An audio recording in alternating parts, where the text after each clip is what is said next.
অনেকদিন পর বাড়ি আসলাম, বেশ ভালোই লাগছে। ৫-৬ দিন আগে একটু বাইরে গিয়েছিলাম, কিন্তু এখন দেখা যাক যে লুব্বা কোথায় গেল। লুব্বা, লুব্বা, আসতেছি আসতেছি, তোমার পানি। দেখি দেখি, দাও পানি দাও। ধীরে ধীরে তো সব কাজই শিখে ফেলছো, আগে তো একটা আস্ত বলদ ছিলা। যাই আমি একটু পানি খাই।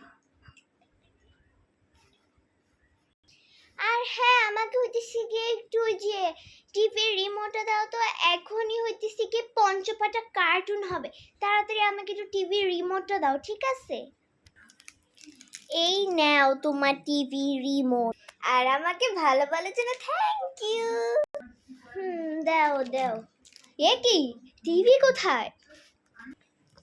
আরে মা, টিভি তো নাই, আমি টিভি বিক্রি করে এই দেখো কত সুন্দর টিস্যু বক্স কিনছি।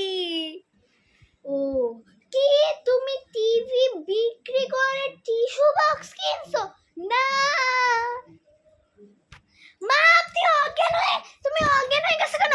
উঠো উঠো।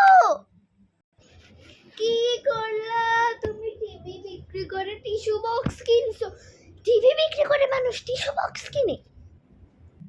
আমি যখনই তোমার ভালো করি তখন তুমি এরকম অজ্ঞান হয়ে যাও কেন? এটা করে তুমি আমার কি ভালোটা করলে শুনি? তুমিই তো বলছিলা যে পাশের বাড়ি পচার মা পুচকি দিদি নাকি টিভি দেখে মারা গেছিল। তাই তো আমি টিভিটা বিক্রি করে দিছি, ভালো করছি না? আরে বাবা, ওটা টিভি দেখে না, ওটা টিভি হয়ে মারা গেছিল। ও, এত বড় ও ও করে তুমি কি বুঝলে শুনি? বুঝলাম যে কাকিমা টিভি হয়ে গেছিল। আরে বাবা, টিভি একটা অসুখের নাম, এই অসুখটার নামটাকে বলা হয় টিভি। এবার বুঝছো এই টিভি আর ওই টিভির পার্থক্য কি? ও আচ্ছা আচ্ছা, বুঝতে পেরেছি। আচ্ছা, তুমি তো বুঝলা, কিন্তু টিভিটা এভাবে চলে গেল।